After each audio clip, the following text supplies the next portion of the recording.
চৰকাৰে যি নিয়ম নীতি বান্ধি দিছে সেইমতে আমি কাগজ পত্ৰ ফিটনেছ সকলোখিনি অতি কষ্টৰে আমি কৰিছোঁ। কিন্তু যিবিলাক ই ৰিক্সা ৰাষ্ট্ৰীয় ঘাইপথত চলি আছে তেওঁলোকৰ কোনো তেনেধৰণৰ অনুজ্ঞাপত্ৰ নাই। তথাপিও তৎসত্ত্বেও তেওঁলোকে তাত চলিছে আৰু বৰ্তমান যিহেতু আমাৰ চলিবলৈ বহুত কষ্ট হৈছে, কঠিন হৈছে। বৰ্তমান পৰিস্থিতিত আমি পেট্ৰল ভাতৰ কাৰণে হাহাকাৰ কৰিবলগীয়া হৈছে। তাৰ উপৰিও যিবিলাক ই ৰিক্সা আছে তেওঁলোকে চলি আমাৰ অৱস্থা আৰু বেয়া। চৰকাৰে যিহেতু আমাৰ নথি পত্ৰ নাথাকিলে আমাক ধৰি ফাইন কাটে। ই ৰিক্সাবিলাকৰতো একো কাগজ পত্ৰ নাই, ৰাষ্ট্ৰীয় ঘাইপথত চলিবলৈ অনুজ্ঞাপত্ৰ নাই, তেওঁলোকক কিয় তেওঁলোকে নকৰে? সেইকাৰণে তাৰ দাবী সন্দৰ্ভত আমি আয়ুক্ত মহোদয়ক কৰিবলৈ বিচাৰিছোঁ যাতে আমাৰ দাবী কৰিছে। এয়া আমাৰ সংখ্যাৰ তৰফৰ পৰা অৱগত কৰিবলৈ আমি মহোদয় ইস্তাপত্ৰ প্ৰেৰণ কৰা হৈছে।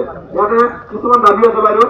কাজিৰঙা আমি পুনৰাই কৈছোঁ ৰাষ্ট্ৰীয় ঘাইপথত আৰু ৰাজ্যিক ঘাইপথত এই ৰিক্সা চলাচল কৰাটো সম্পূৰ্ণৰূপে বন্ধকৰ। অবৈধভাৱে চলাচল কৰা ৰিক্সা আৰু বিভিন্ন ব্যৱস্থালৈ পানীতোলাৰ পৰা ডুমডুমালৈ ৰাষ্ট্ৰীয় ঘাইপথত আৰু নদ নদীৰ পথত এই ৰিক্সা চলাচল কৰাটো সম্পূৰ্ণৰূপে বন্ধকৰ। বিগত সময়ত মহোদয়ৰ ওচৰত এই সমস্যাসমূহ সমাধান কৰিবৰ বাবে যিসমূহ স্মাৰকপত্ৰ প্ৰেৰণ কৰিছিলোঁ সেইসমূহ আমি ইয়াতে ৰাখি দিয়া হৈছে।